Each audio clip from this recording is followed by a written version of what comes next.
So the Project 2 page is here. If you click on the left navigation bar on our course site, Project 2, here are the unit objectives for resumes and cover letters. If you already have experience writing these kinds of documents, then you're off to a good start. You can never practice these skills enough, however, because it does take a lot of practice to write the kind of resume that will make a really great impression in 30 seconds to a minute. So let's work on telling that story of your skills and experience using bullet points and short, clear sentences that get right to the point, but that are also descriptive and showcasing your skills and abilities. So let's take a quick look at the instructions and the rubric by clicking on this first tab here. Here are the instructions for the project in greater detail. Grading criteria here at the bottom. If you click on the PDF, it'll take you to the grading criteria in a new window. First for the resume and then for the cover letter. So read this when you have a little bit more time. I just wanted to emphasize the working folder and engagement with peers. So the working folder basically is just the Project 2 folder on Dropbox, where I'll ask you to post drafting exercises and shorter pieces of writing along the way before I collect the resume and cover letter for a grade. And each component that I'm asking for along the way has deadlines mentioned on the Project 2 page. So for this project, we are not doing a formal peer review. Instead, at the end, you're just going to post your documents on forums and respond to 3 other classmates so that you get an idea of what other people are working on in class. So again, there's the rubric. Just know where to find it so that you can come back to it while you are drafting. So if we go back to the Project 2 page, you'll see that the process for this project is broken down into 3 stages: the planning, the writing, and the completing.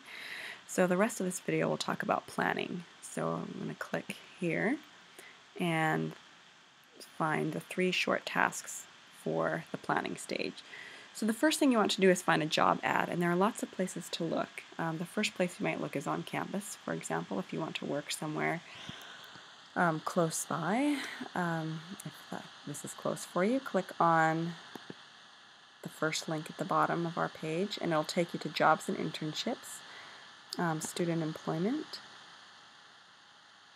and student employment job opportunities. And this just is a list of some of the opportunities on campus. It looks like there's not a lot right now, but let's say you wanted to apply for this one. Click on the job title, and then you do need a username and a password to get more access to the job advertisement. So that's one option. If you know that there's a particular department you want to work on campus, then make a direct inquiry or a personal inquiry, call, email, visit the department, see what's available. The next option you might use is to search on a job database, and the textbook lists some of the more popular and reputable sites. So you can find the table of options in your textbook here, or you can look at what's available on the PC Magazine article that I have linked here. So if you click this middle link, it will take you to this page.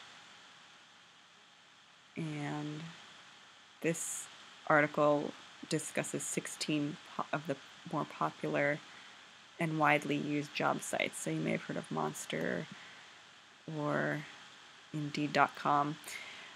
One of these is dedicated solely to looking at internships that are posted for opportunities across the country. So see what's available here.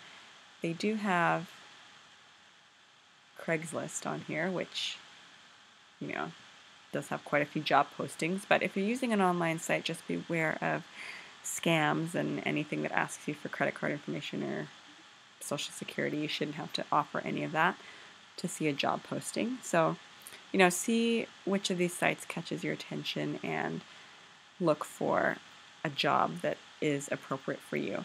And, keep an open mind about what's available. You might not find, maybe you're looking for an internship or an entry-level job, or one that you're not quite qualified for yet, but you will be by the end of the year or in the near future. So give yourself enough time to find the right kind of job ad for this assignment, one that you feel comfortable working on and one that you're excited to test out with for this resume. So that's the first step. Find a job ad. For example, I'm going to look at Indeed.com. If you've never used this one, it's pretty comprehensive. You just type in city, state, or zip code and then a job title or a keyword. And just for fun, if I like cake, see what's available here in New Haven. So this one makes me laugh, so I want to find out more about this one. I want to see if this is a real thing. Apparently it is. If you click here, this will take you to a job description that is actually legitimate. So let's say you want to use this one. You want to copy and paste the job description and the link to the job post, paste it into a Microsoft Word document. Okay, and so this is part one, so just label it clearly.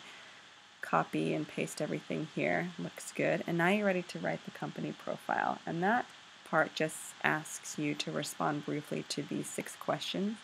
So if you copy and paste these into your Microsoft Word document and put them in bold, and then gather your answers and type them in regular font, regular type, so that I can easily grade it, that would be really helpful. So these questions are they're really great to know to help you find more specific information about the company. Whatever you can gather will help you write a more tailored resume and cover letter that fits the job description really well. So take a look at the questions here. Use the job description to find as many answers as you can. Whatever you don't find, see what you can find in a Google search or see if the company has a website. So if you're not able to find you may not find all the answers to these questions. So like if you don't know, for example, who the hiring manager is or what the person's name is who's going to interview you, then that's okay. Just focus on the other questions and do the best you can to find out as much as possible.